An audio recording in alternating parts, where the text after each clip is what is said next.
Hello everyone and welcome back to the UConn Huskies Dynasty. We are at the final game of the regular season and it is likely the most important one of the season. If we lose this game, there's a chance we don't make the college football playoffs. If we win this game, it almost feels like we are a lock for it. But if we take a look at team overalls, Auburn is a really good football team, the best easily we have faced all season, and we did lose to the likes of Arkansas out of the SEC earlier this year. If we look at the conference standings, we are currently atop the Big 12, with Oklahoma State just behind us at 7-1. There's also Baylor and a team that beat us this season, Cincinnati, at 6-2. So a lot is riding on this final home game of the season for the UConn Huskies. Before we get started, let's take a quick look at some milestones that some of our players are close to.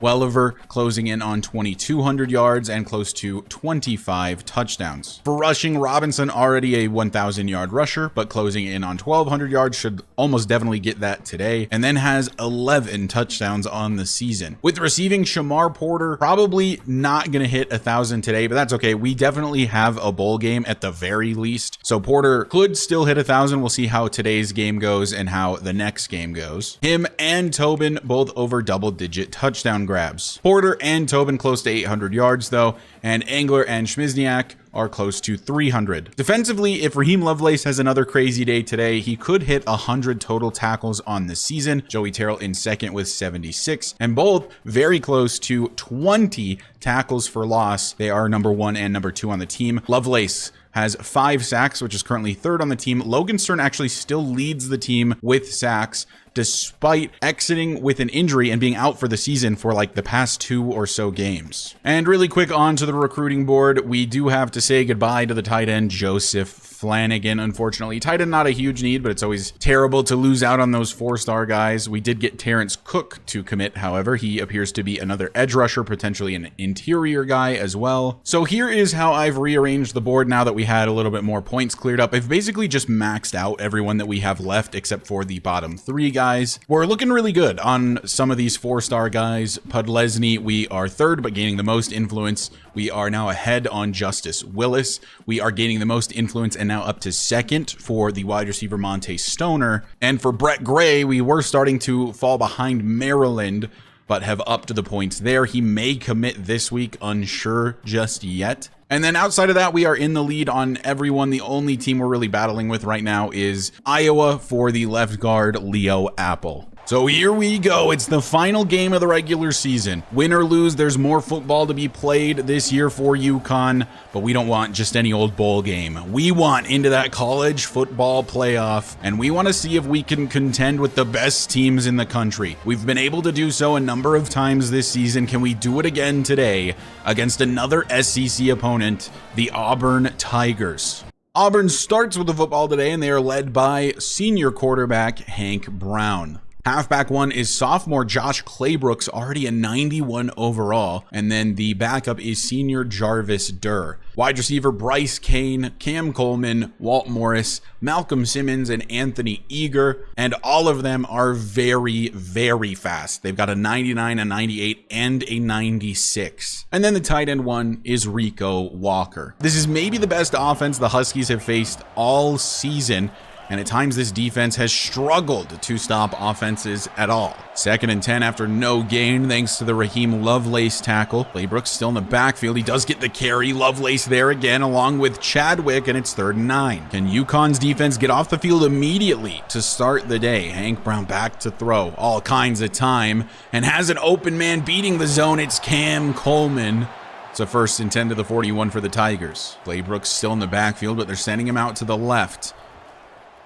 All kinds of time to throw for Brown again over the middle, knocked away. That's good coverage by George Kiki. George Kiki, one of the only guys on the team with the speed to keep up with a lot of these receivers for Auburn. 2nd and 10 from the 41 as it's a fake handoff to Durr and then a shot downfield knocked away by A.J. Hepburn. So now a 3rd down and 10 for Auburn from the 41.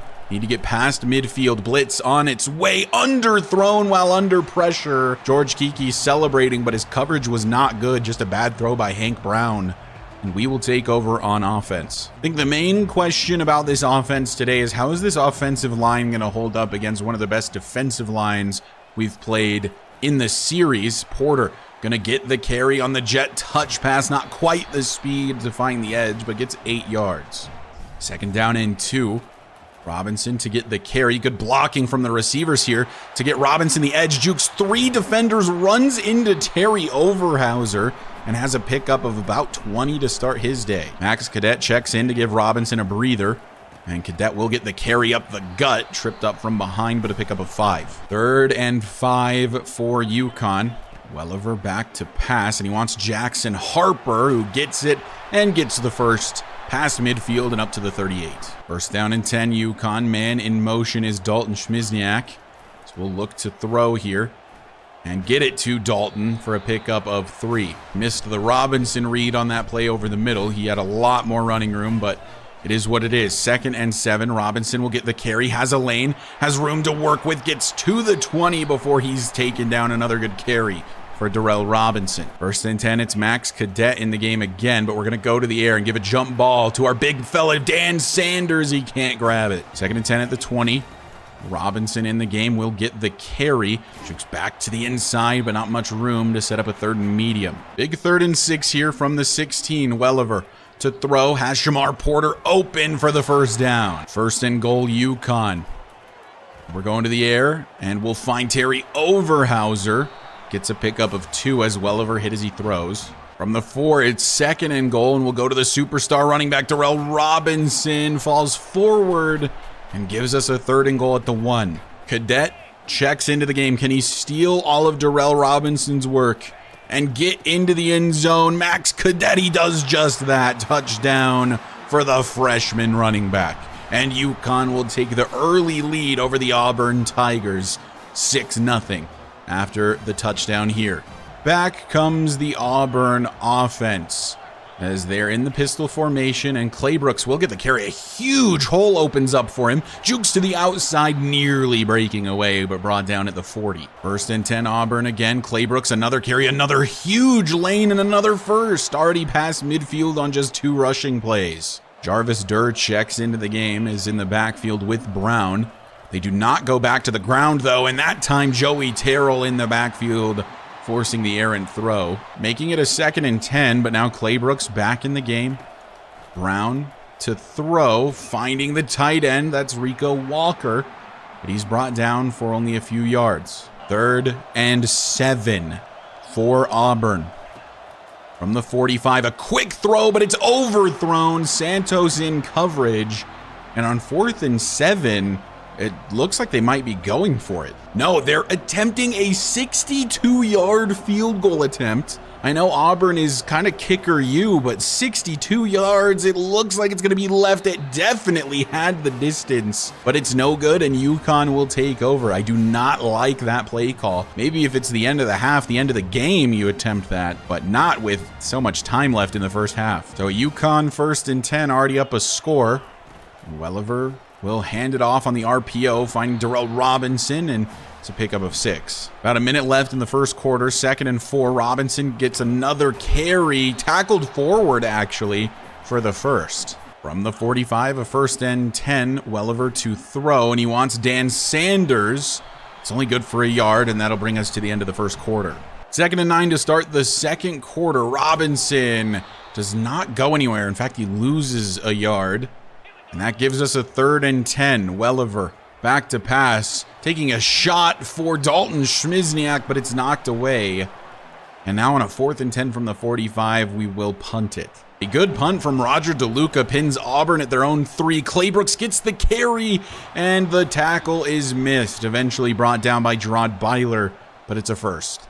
From the 14, a fresh set of downs, and they're sending Claybrooks to the left, setting up a little running back screen for him here on the outside. A spin move gets Robert Butts, but then George Kiki brings him down. Seems like this offense might run through Claybrooks. 1st and 10 from the 32 for Brown. Actually, don't recognize the number I'm seeing currently in the backfield, but it doesn't matter. Raheem Lovelace with the sack.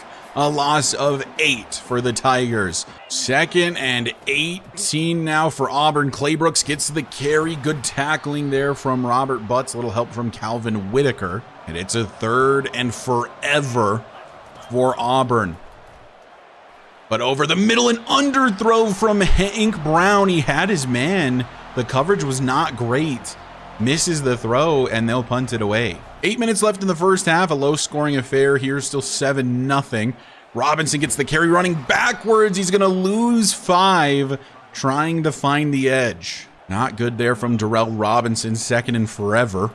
Set up the running back screen. Robinson gets the football here. Can't make the man miss, but does make it a more manageable 3rd and 8. From about the 40, Welliver back to pass. He wants Jackson Harper, who does eventually get the football, but he fumbles it at the end. It's recovered by Marcus Angler, though. A first down UConn. That was scary. Jackson Harper does not play a ton these days, but I've never seen him have fumbling issues. Coughs one up there. 6.5 left in the first. Could have been much worse, but we'll take it. Robinson gets the carry, trying to find the edge again, and gets 1 yard. 10 attempts for 47 yards on the day for Robinson, which is still pretty good, but we're used to a little bit better from the senior as he loses a yard here. And now it's a 3rd and 10 at the 19 as Welliver will look to throw, going end zone for Shamar Porter. It's knocked away, and from the 19 will attempt a field goal. Kick from Costanzo on its way, and I pushed it to the right. I rushed pressing the button, and the kick is no good. Costanzo starts celebrating his miss on the field. Still 7-0 for UConn. My aim was right with the meter, but then I just accidentally pressed the button too late, which is on me.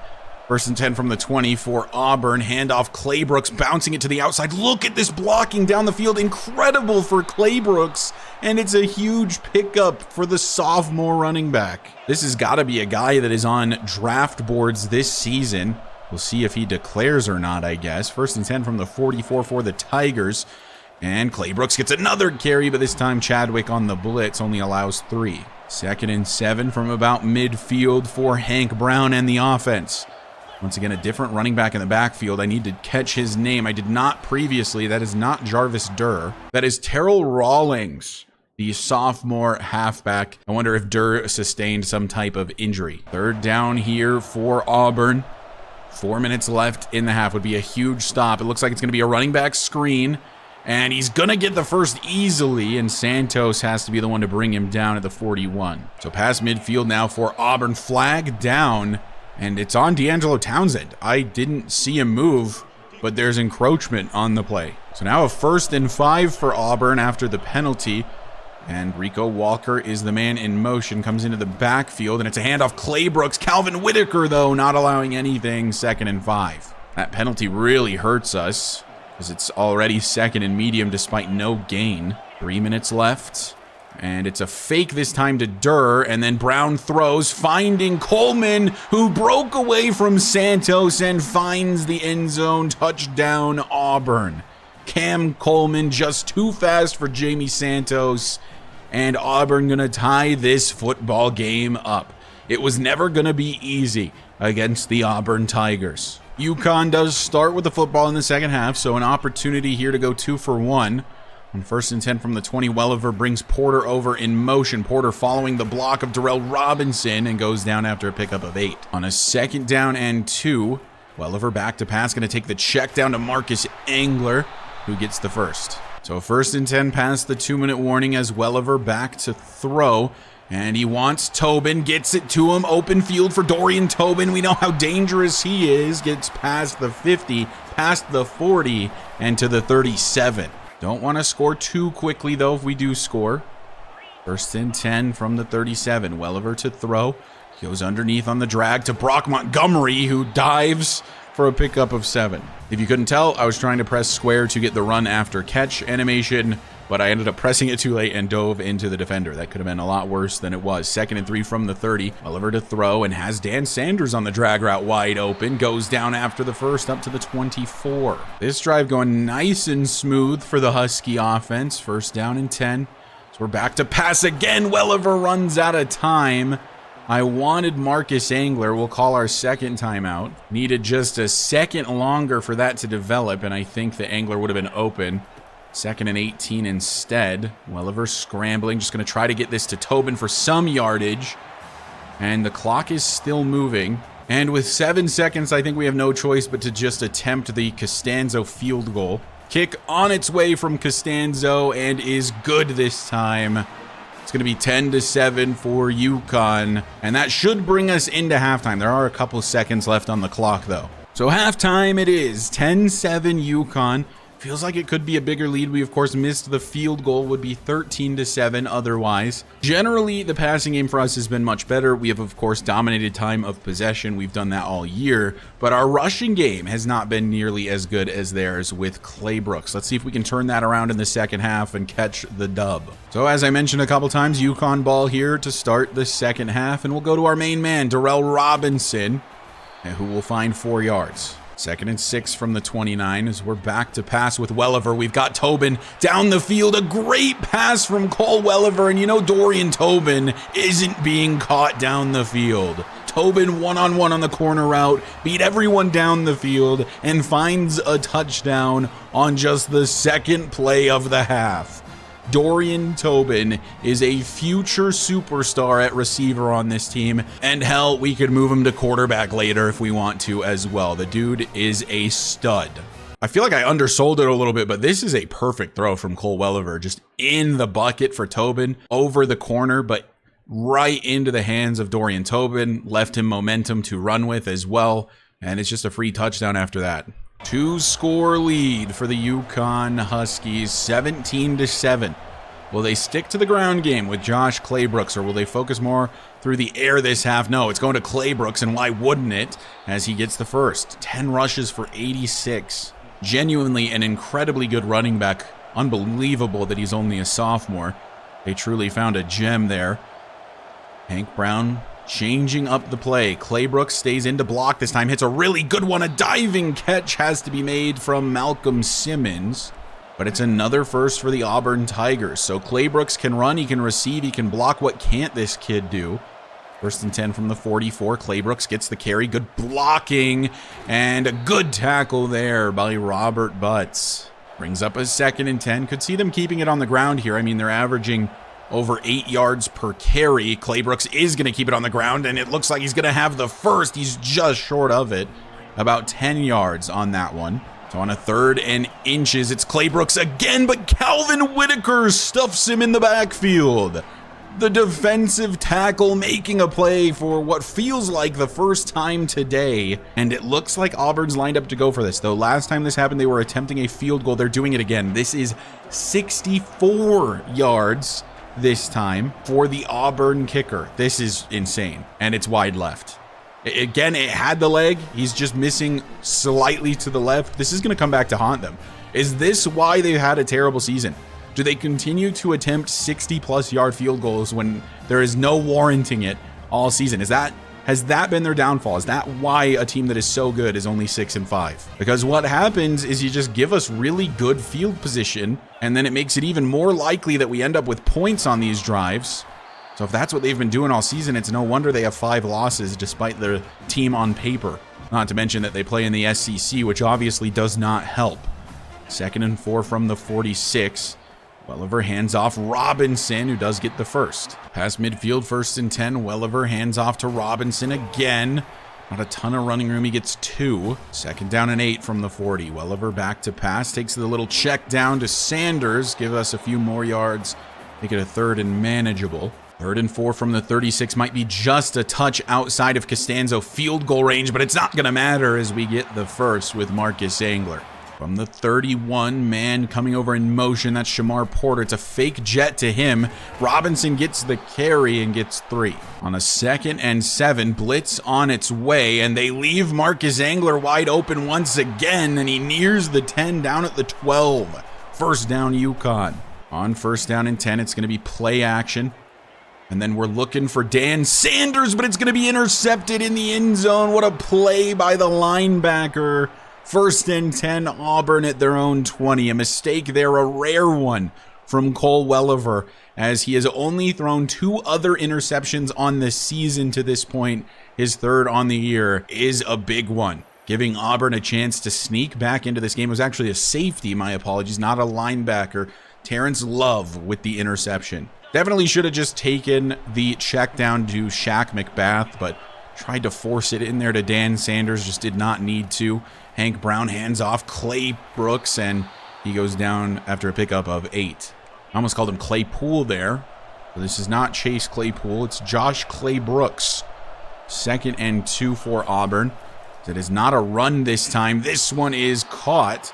That is Bryce Kane, I think for the first time today. No, it's his 2nd catch on the day, actually. Haven't seen a ton of him. It's been a lot more of Cam Coleman, but it's very deep receiver room here for the Tigers. Blitz on its way for UConn, but picked up nicely by the O-line. Robert Butts running into the ref. 1st and 10, roughly to midfield, just a yard shy of it. Out of the shotgun, Brown and Claybrooks, but Claybrooks stays into block this time, and that is caught by Kane again. That brings up a 2nd down and 1 from the 42. As somebody jumped this time, I think that's going to be on Townsend again. No, this time it's actually a false start, and Auburn will have to back it up. Now it's a 2nd and 6 after the penalty.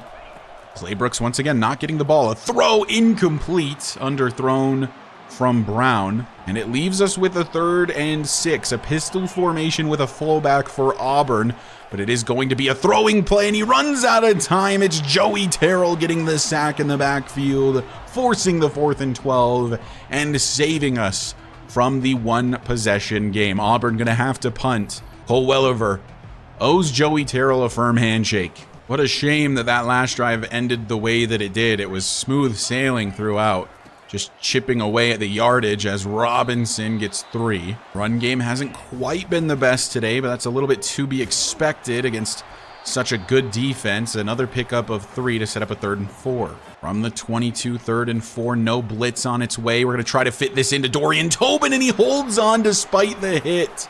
A smart throw from Welliver to keep it behind him, and it's a 1st down for the Huskies. It was a risky one, but Tobin has pretty good hands, it appears. 1st and 10 from the 39. Welliver will hand off to Robinson. Finds a lane where there isn't one. Still on his feet. Goes down after a pickup of 9. Robinson experiencing some wear and tear, but this is one of those games where we really do need him. 2nd and 1. We're nearing the 4th quarter. 15 seconds left in the 3rd. Robinson going to get another carry. Actually, don't know if he got the 1st. They mark him with it, and that'll bring us to the end of the 3rd. 11 minutes away from another victory on the season, a 10th victory on the season for UConn, up 2 possessions and currently driving down the field from about midfield. Robinson gets the carry, gets nothing. 2nd and 10 from the 49. Blitz on its way for Auburn. Dan Sanders makes the grab, but it's only a pickup of 1. 3rd and 9 from the 49. As Welliver going to throw a deep ball to Dalton Schmizniak, who beats his corner and makes the grab. Dalton Schmizniak, what a play. Another freshman wide receiver. This receiver room is in good hands after Shamar Porter leaves. What a play from Dalton Schmizniak. UConn could come very close to putting this football game away with a score here. Welliver back to pass. He wants his main man, Shamar Porter. He makes the grab, but he's not in the end zone. Route didn't quite go deep enough. It's a 1st and goal at the half-yard line for UConn. Darrell Robinson in the backfield looking for another rushing touchdown. The handoff goes his way, and he walks it in behind the Ben Morosky block. And UConn looking phenomenal to find a victory against Auburn. It's going to be 24-7. The senior halfback on what could be the final home game of his career gets a score. 24-7 with 9 minutes left to play. The Tigers need to score, and they need to do it fast. We've kind of made them one-dimensional here. They're going to have to go exclusively to the air, but Claybrooks still going to be involved. A big pickup here, about 14. Can't help but feel like it's those long field goal attempts that have sort of shot them in the foot today. It's another halfback screen, but he doesn't get it off in time. Corin Daly in the backfield for a sack and a loss of 9. 8 minutes left to play. Jarvis Durr checks into the game. It's 2nd and 19. Brown back to pass. McNulty getting close in the backfield, but he gets this off, and it's caught by Kane. And now it's a 3rd down and 7 for the Tigers. Brown throws quickly. It's a little overthrown, and he doesn't get the first. Auburn burning a timeout there, perhaps, it looked like. Maybe they're challenging, actually, the ruling of the spot.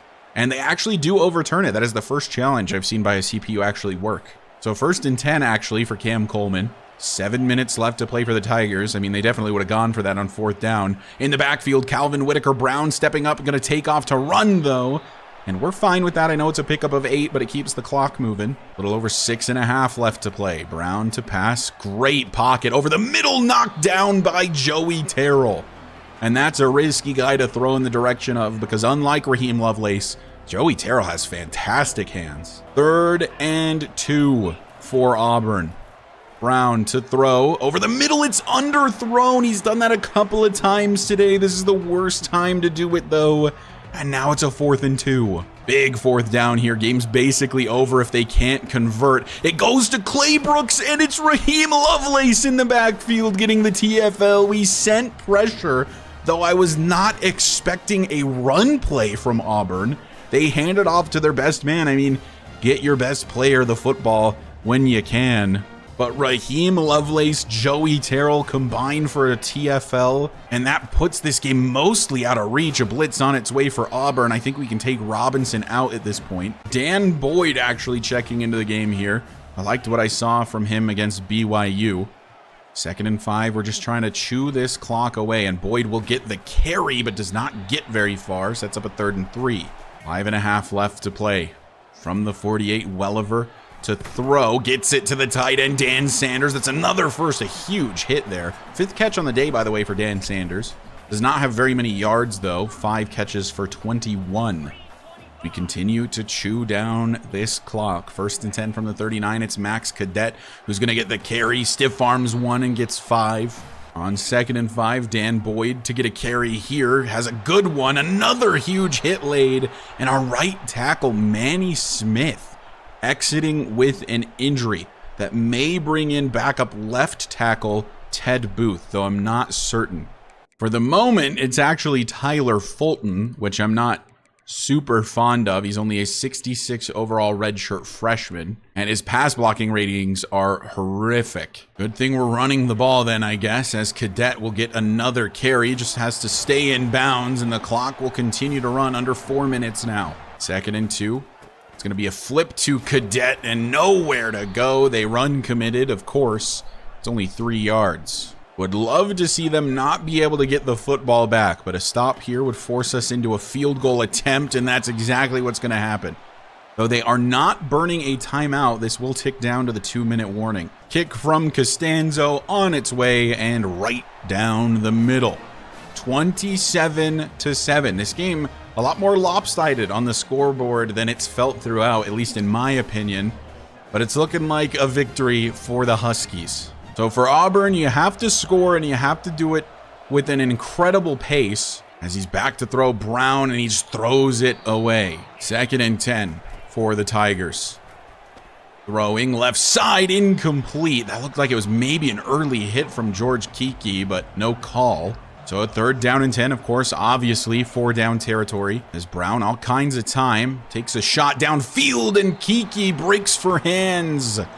Cannot intercept it to put the game away officially, but now it's a 4th down and 10. From the 25, game comes down to this. Brown throws over the middle, man wide open. And that is Malcolm Simmons. They burn their first time out. It's going to require a score, an onside kick recovery, a score, and an onside kick recovery. I just don't know that it's possible. Here's another reception over the middle. This time it's Rico Walker. 1st and 10 at the 27. 1.5 minutes left to play. Hank Brown to throw. Tries to take the check down. It bounces off a helmet. 2nd down. 2nd and 10 for Brown. Great pocket again. Man over the middle again. And it's a 1st and goal to the 6. About 1 minute left to play. Brown to throw. All kinds of time again, but Johnny McNulty's in the backfield. He throws it away. Lives to fight another down. Claybrooks in the backfield. Of course, I anticipate this going to the air. Claybrooks kept into block as we nearly get there, but it's going to be a touchdown for the Tigers. That's Malcolm Simmons on the reception. And a bit of a garbage time score for Auburn.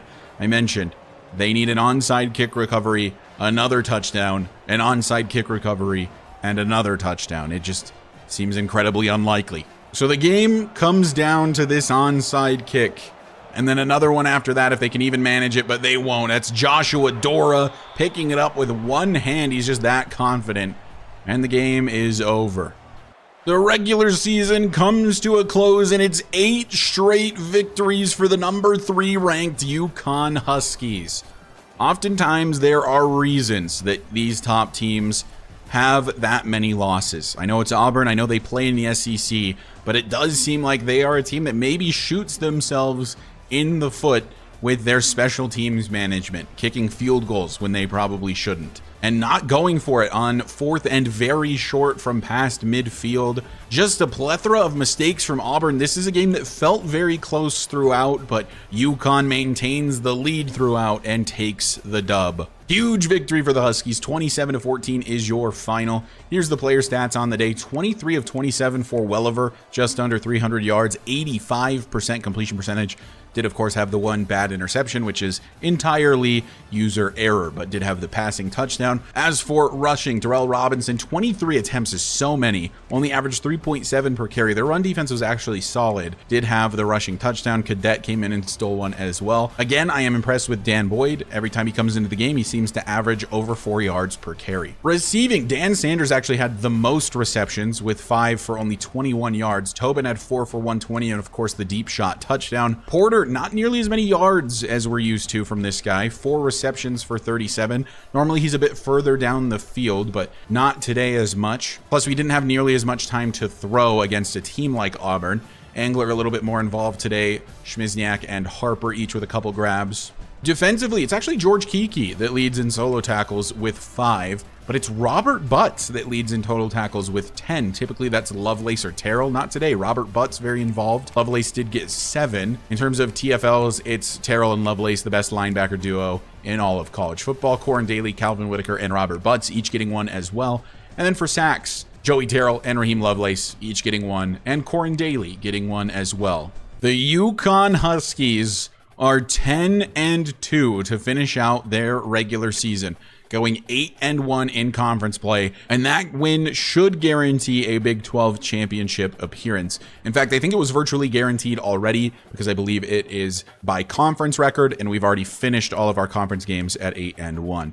But we'll go ahead and advance the week. Matthew Bryant, the halfback from Florida, only a 3-star, commits to UConn. I believe he is a power back. That was the only commit for this week. And we are in the Big 12 championship game. Our rank actually dropped. We are down to 4th, and we face number 6 Oklahoma State in the Big 12 championship. Here is an updated look at the college football playoff top 25 rankings. UConn drops to 4th after a victory, which is a little odd.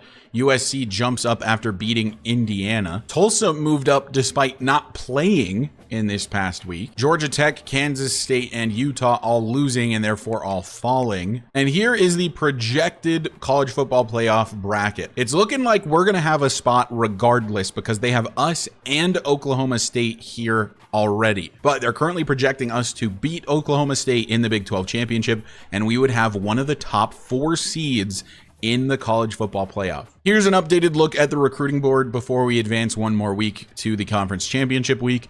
Tommy Podlesny, we're still number 1, and that's the case for just about everyone we're after except for Brett Gray.